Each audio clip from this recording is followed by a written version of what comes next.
अब आप सुनेंगे राम लक्ष्मण सीता माता की कहानी। भगवान श्री राम लक्ष्मण और सीता जी पिता दशरथ जी की आज्ञा से वनवास जाने लगे। रास्ते में सभी तीर्थ गंगा, यमुना, गोमती नदियों में पितृ दर्पण कर वन में कंदमूल फल फूल खाते हुए वन में अपना समय व्यतीत करने लगे। कार्तिक का महीना आया। एकम का दिन लक्ष्मण जी ने राम जी की आज्ञा से फल फूल लाकर माँ सीता को दिया। तब माँ सीता ने 4 पतल परोसी। तब लक्ष्मण ने पूछा, भाभी माँ, हम 3 हैं, फिर 4 में क्यों परोसा? तब माँ सीता बोली, 1 पतल गौ माता की है। राम जी लक्ष्मण जी गौ माता को पतल परोस दिया। तब राम जी ने पूछा, सीता, आपने खाना शुरू क्यों नहीं किया? तब सीता माँ बोली, मेरी तो राम कथा सुनने का नियम है। राम कथा सुनने के बाद ही मैं फल ग्रहण करूँगी। तब राम जी बोले, मुझे कथा सुना दो। लक्ष्मण जी बोले, मुझे सुना दो। तब माँ सीता बोली, औरत की बात औरतें सुने। आप मेरे पति हो, आप मेरे देवर हो, आपसे कैसे कहूँ? तब लक्ष्मण जी ने सोचा, इस जंगल में कौन औरत मिलेगी? तब लक्ष्मण जी ने अपनी माया से एक नगरी का निर्माण किया। उस नगरी में सब सुखी सुविधाओं से युक्त थी। उस नगरी में सब चीज़ें सोने के थी, इसलिए नगरी का नाम सोना नगरी रखा। सभी नगर निवासियों को घमंड हो गया। उस नगरी में कोई गरीब नहीं था। जब सीता जी कुएं पर पानी लेने गई और पनिहारिनों से राम राम किया तो कोई नहीं बोली। थोड़ी देर में एक छोटी सी कन्या आई। सीता जी उसे राम राम बोली और कहा कि बाई, राम कथा सुनोगी क्या? तब वो बोली, मेरे तो घर पर काम है। सीता जी ने कहा, मेरे पति राम और देवर लक्ष्मण भूखे हैं। तब लड़की बोली, मेरी माँ मेरा इंतजार कर रही है। वो लड़की वहाँ से जाने लगी। तब माँ सीता के क्रोध से सारी नगरी साधारण सी हो गई। जब लड़की घर गई तो माँ बोली, बाई, यह क्या हुआ? तब लड़की बोली, मेरे को तो पता नहीं है। वहाँ पर एक साध्वी बैठी थी, मुझे राम कथा सुनने के लिए बोली, पर मैं तो कथा नहीं सुनी। यदि उसने कुछ किया हो तो पता नहीं। तब उसकी माँ ने उसको वापस जाकर कथा सुनने को कहा। लड़की ने वापस जाकर कथा सुनने से मना कर दिया। तब उसकी बहू बोली, आपकी आज्ञा हो तो मैं कहानी सुनकर आती हूँ। जब बहू कुएं पर गई तो पानी भरे और खाली करे। तब सीता जी ने कहा, आपके घर पर कुछ काम नहीं है क्या? तब वो बोली, माता जी, मैं तो सारा काम करके आई हूँ। तब माँ सीता बोली, तू मुझे माँ कहकर बुलाई। यदि तुझे समय हो तो मेरी राम कहानी सुन लेगी। तब वो बोली, माता जी, कहानी सुनाओ, मैं प्रेम से कहानी सुनूंगी। चंदन चौकी मोतिया हार, राम कथा महारे, हिवड़े रोवे आधारे। राम कथा सुनाऊं राम ने मनाऊं, राम कहे तो परदेश मैं जाऊं। सीता जी ने कहा, हे बाई तूने मेरी मृत्यु लोक में मदद करी, भगवान तेरी स्वर्ग लोक में रक्षा करेंगे। सीता जी ने राम कथा सुनाई, बाई ने कथा सुनी।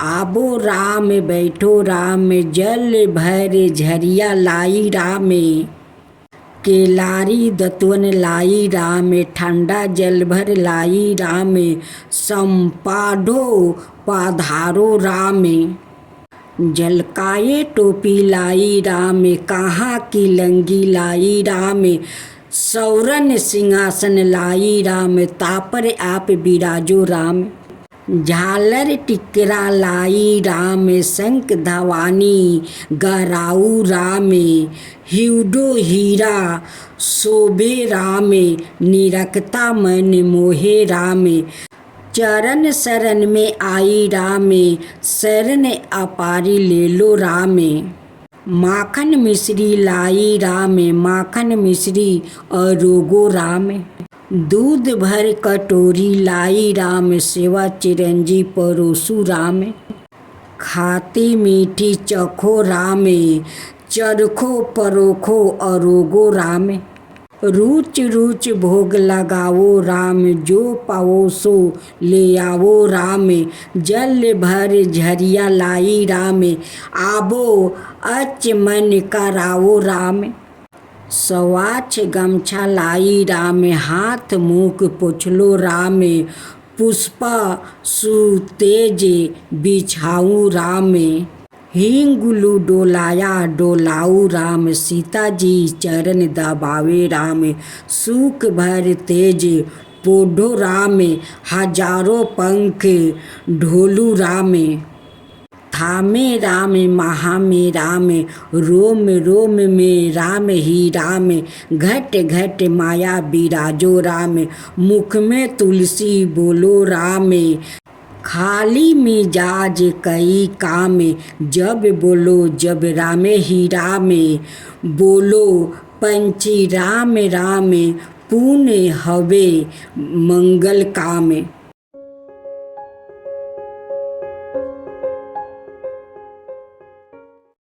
कार्तिक माहे की महिमा कथा। पौराणिक शास्त्रों के अनुसार कार्तिक मास में दीप दान करने से मनुष्य के सारे पाप नष्ट होते हैं। कहा जाता है कि इस महीने में जो मनुष्य देवलाय नदी किनारे तुलसी के समक्ष एवं अपने शयन कक्ष में दीप जलाते हैं, उसे सभी प्रकार के सुख प्राप्ति होते हैं। धार्मिक कार्यों के लिए यह माह सर्वश्रेष्ठ माना गया है। इस माह में भगवान विष्णु का पुष्प से अभिनंदन करना चाहिए। ऐसा करने से अश्वमेध यज्ञ का समान पूर्ण फल मिलता है। कार्तिक माह की षष्ठी को कार्तिकेय व्रत का अनुष्ठान किया जाता है। स्वामी कार्तिकेय इसके देवता है। इस दिन अपनी समस्त अनुसार दान भी करना चाहिए। ऐसा भी कहा जाता है कि भगवान शिव पार्वती के पुत्र कुमार कार्तिकेय के नाम पर इस माह का नाम पड़ा कार्तिकेय माह। कथा है कि एक बार कार्तिक मास की महिमा जानने के लिए कुमार कार्तिकेय ने भगवान शिव से पूछा कि कार्तिक मास को सबसे पुण्यदायी मास क्यों कहा जाता है। इस पर भगवान शिव ने कहा कि नदियों में जैसे गंगा श्रेष्ठ है, भगवानों में विष्णु, उसी प्रकार मासों में कार्तिक श्रेष्ठ मास है। इस मास में भगवान विष्णु जल के अंदर निवास करते हैं, इसलिए इस महीने में नदियों और और तालाब में स्नान करने से विष्णु भगवान की पूजा और साक्षात्कार का पुण्य प्राप्ति होता है। कार्तिक स्नान की महिमा कथा। कार्तिक स्नान का एक अलग ही महत्व है। यह शारीरिक, मानसिक और धार्मिक रूप से महत्वपूर्ण है। कार्तिक स्नान शरद पूर्णिमा, आश्विन पूर्णिमा से शुरू होकर कार्तिक पूर्णिमा तक किए जाते हैं। शास्त्रों के अनुसार कार्तिक महीने में जो लोग भोर से पहले उठकर नदी, तालाब आदि में स्नान करके विष्णु जी की पूजा करते हैं, उन पर भगवान की असीम कृपा होती है। भगवान विष्णु कार्तिक मास में जल में निवास करते हैं। जो लोग भोर से पहले पानी से स्नान करते हैं, उन्हें सुख, समृद्धि और स्वास्थ्य लाभ होता है। जो लोग कार्तिक महीने में समुद्र या नदी में नहाते हैं, उन्हें अश्वमेध यज्ञ जैसा लाभ होता है। इस समय गंगा माता दर रूप में नदियों, तालाबों और समुद्र में फैल जाती है। कार्तिक स्नान और पूजा के कारण ही सत्य भावना को श्री कृष्ण की पत्नी बनने का सौभाग्य मिला था।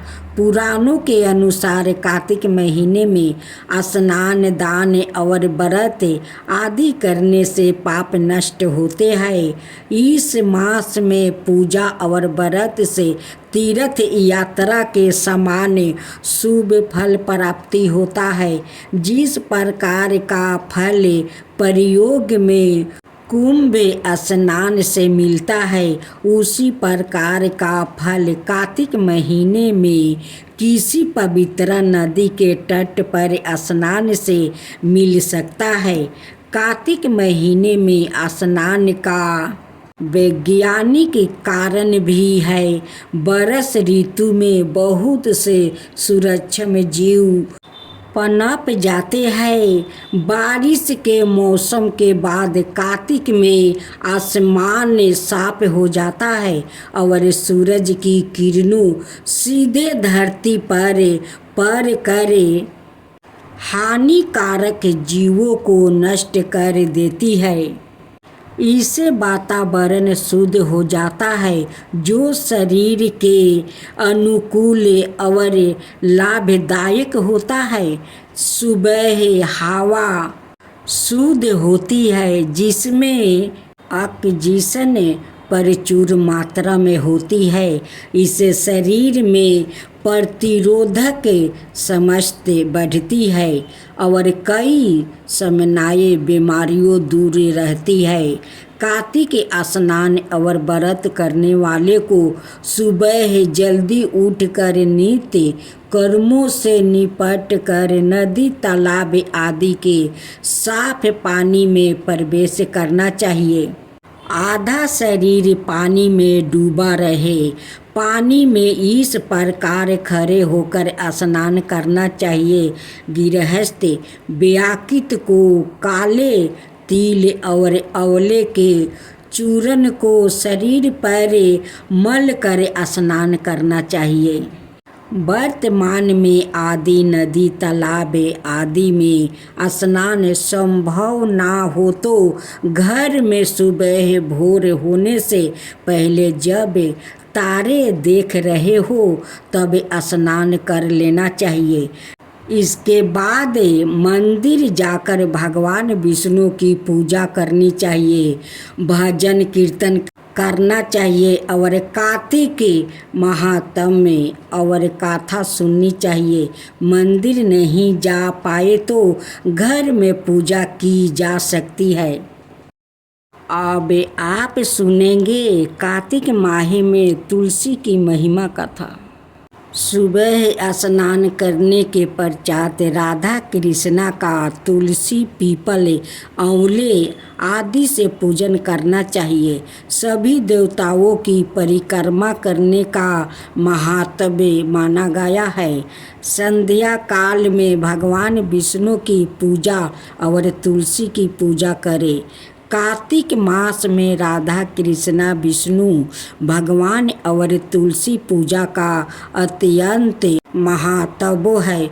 जो मनुष्य इस माह में इनकी पूजा करता है उसे पूर्ण फलों की प्राप्ति होती है। स्कंद पुराण में वर्णित है कि इस मास में जो व्याकृत देवला नदी के किनारे तुलसी के समक्ष एवं शयन कक्ष में दीपक जलाता है उससे सबर सुख प्राप्ति होते हैं।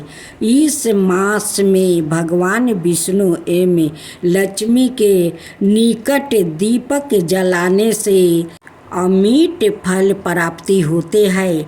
इस मास में की गई भगवान विष्णु और माँ लक्ष्मी की उपासना असीमित फलदायी होती है। तुलसी हमारी आस्था और श्रद्धा की प्रतीक है। अपरिमित औषधीय गुणों से युक्त भी बरस भर तुलसी में जल अर्पित करना और संध्या काल तुलसी के नीचे दीप जलाना अत्यंत श्रेष्ठ माना जाता है। कार्तिक मास में तुलसी के समीप दीपक जलाने से मनुष्य अनंत पुण्य का भागी बनता है। इस मास में तुलसी के समीप दीपक जलाने से व्याकृत को साक्षात लक्ष्मी की कृपा प्राप्ति होती है, क्योंकि तुलसी में साक्षात लक्ष्मी का निवास माना गया है। अब आप सुनेंगे कार्तिक माह में तुलसी की महिमा कथा। सुबह स्नान करने के पश्चात राधा कृष्णा का तुलसी, पीपल, आंवले आदि से पूजन करना चाहिए। सभी देवताओं की परिक्रमा करने का महात्म्य माना गया है। संध्या काल में भगवान विष्णु की पूजा और तुलसी की पूजा करें। कार्तिक मास में राधा कृष्णा, विष्णु भगवान और तुलसी पूजा का अत्यंत महात्म्य है। जो मनुष्य इस माह में इनकी पूजा करता है उसे पूर्ण फलों की प्राप्ति होती है। स्कंद पुराण में वर्णित है कि इस मास में जो व्याकृत देवला नदी के किनारे तुलसी के समक्ष एवं शयन कक्ष में दीपक जलाता है उससे सबर सुख प्राप्ति होते हैं। इस मास में भगवान विष्णु एवं लक्ष्मी के निकट दीपक जलाने से अमिट फल प्राप्ति होते हैं। इस मास में की गई भगवान विष्णु और माँ लक्ष्मी की उपासना असीमित फलदायी होती है। तुलसी हमारी आस्था और श्रद्धा की प्रतीक है। अपरिमित औषधीय गुणों से युक्त भी बरस भर तुलसी में जल अर्पित करना और संध्या काल तुलसी के नीचे दीप जलाना अत्यंत श्रेष्ठ माना जाता है।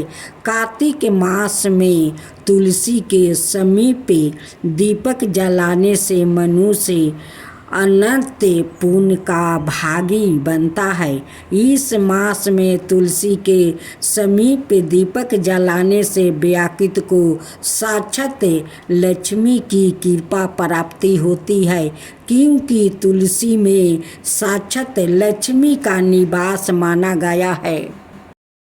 अब सुनेंगे कार्तिक में दान कथा। कार्तिक महीने में अन्न दान के अलावा केला और आंवले का दान करना चाहिए। सर्दी से परेशानी पाने वाले गरीब को कपड़े और ऊनी वस्तु दान करना चाहिए। राहें चल कर आए थके मंद भोजन कराना चाहिए। भगवान के मंदिर में कलर पेंट आदि में सहयोग करना चाहिए और भगवान के लिए वस्तु आभूषण आदि देना चाहिए। अब तुलसी का था। भगवान विष्णु ने जब श्री कृष्णा रूप में अवतार लिया तब रुक्मिणी और सतभावना उनकी पटरानी हुई। सतभावना पूर्व जन्म में एक ब्राह्मण की पुत्री थी। युवावस्था में ही एक दिन उनके पति और पिता को एक राक्षस ने मार दिया। कुछ दिनों तक ब्राह्मण की पुत्री रोती रही। इसके बाद उसने सवाए को विष्णु भगवान की भक्ति में समर्पित कर लिया।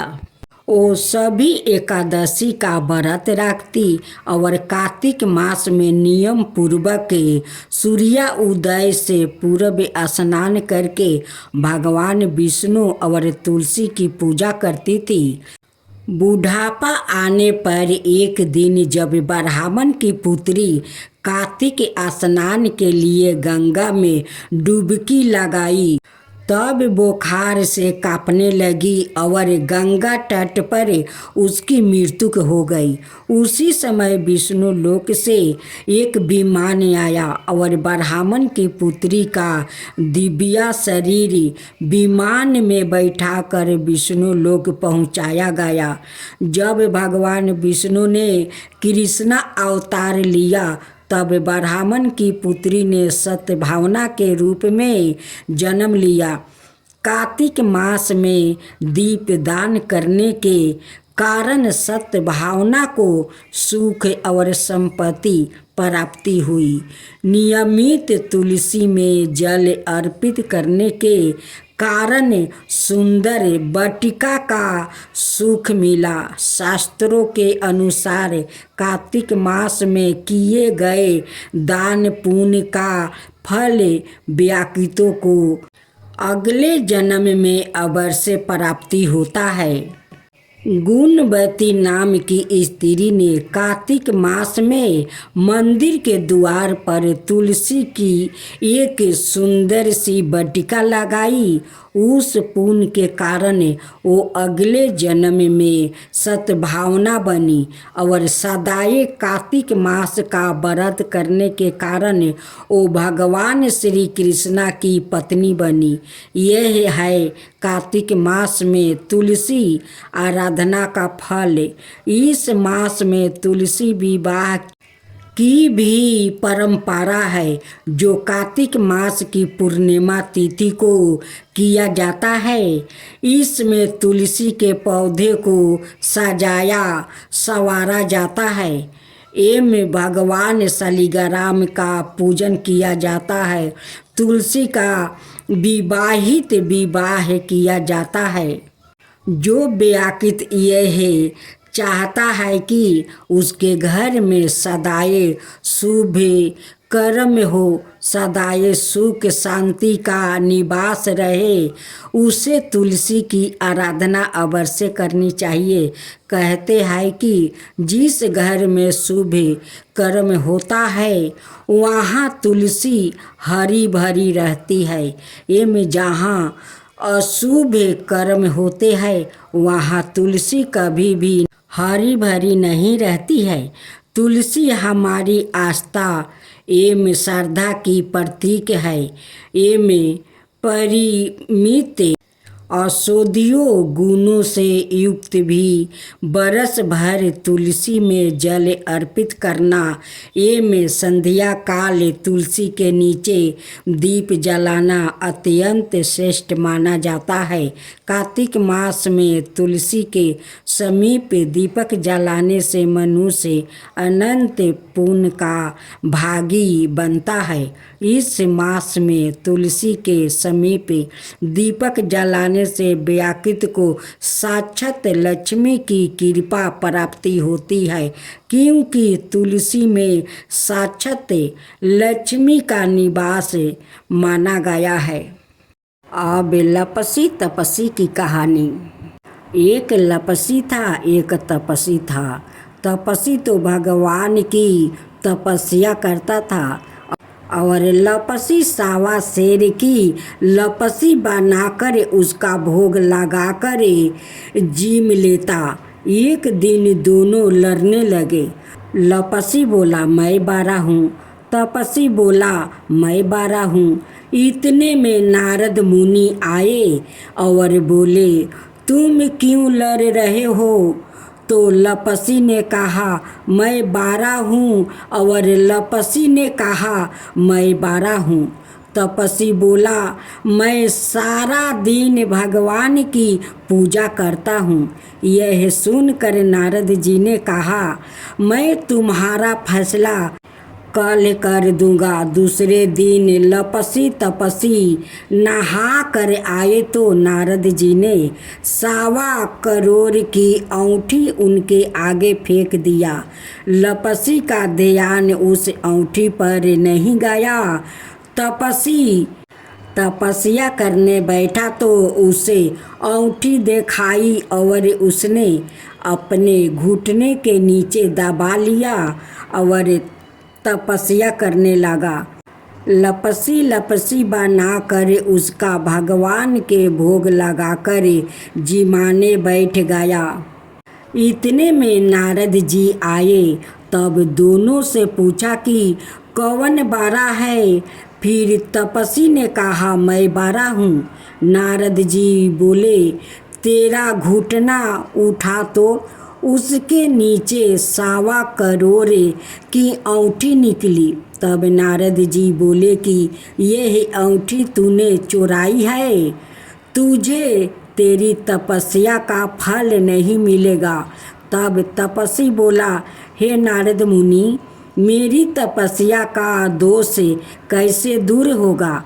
नारद जी ने कहा रोटी बना कर बांटा नहीं तो फल तुझे मिलेगा।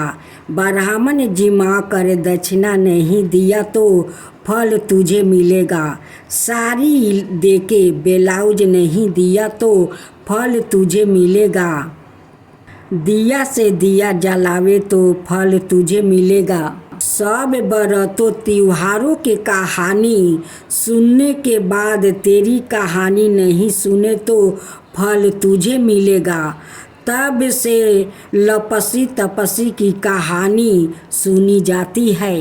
कहानी सुनने के बाद ऐसे कहे लपसी को फल लपसी ना हो जाए, तपस्वी को फल तपस्वी ना हो जाए। अब पथवारी माता की कथा। एक बार पथवारी माता पाल और विनायक जी में झगड़ा हो गया। सब आपस में सवाए को 12 बताने लगे।